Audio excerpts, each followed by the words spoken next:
His own iniquities shall take the wicked himself, and he shall be holden by the cords of his sins. He shall die without instruction, and in the greatness of his folly he shall go astray. This is a quote from Proverbs chapter 5. A big focus point of Proverbs chapter 5 was us as men to not know strange women, but I do think this could be universal for women also to not know strange men. Main idea I want to focus on is giving our lives to people, but also knowing how to have boundaries and separate ourselves from people and live for people correctly, because it's sort of this weird paradox where God tells us to love people, God tells us to care for people, but at times we should also not do these things because it will lead us to our own ruin.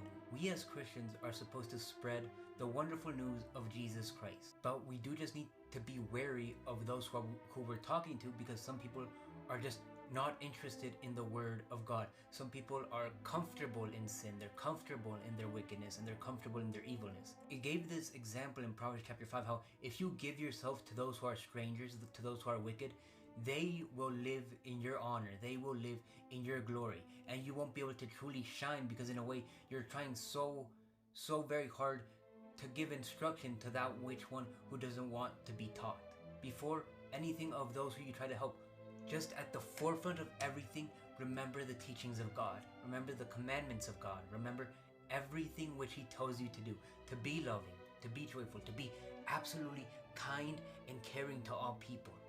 But this includes yourself, and sometimes this means separating yourself from people. They say that you are the sum of the 5 people you surround yourself with, so be careful with who you're surrounding yourself with, because ultimately you build others the same way that others build you. So you need to be careful on whether or not the people you're surrounding yourself with have God at their heart or something more mischievous, wicked, and evil. Be careful of the stranger, care for the stranger, love the stranger, pray and bless the stranger.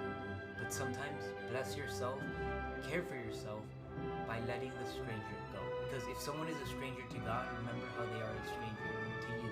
It talks a lot in Proverbs chapter 5 about adultery, but in the term stranger, I think it also just means a lot more than just in sexual or intimate ways.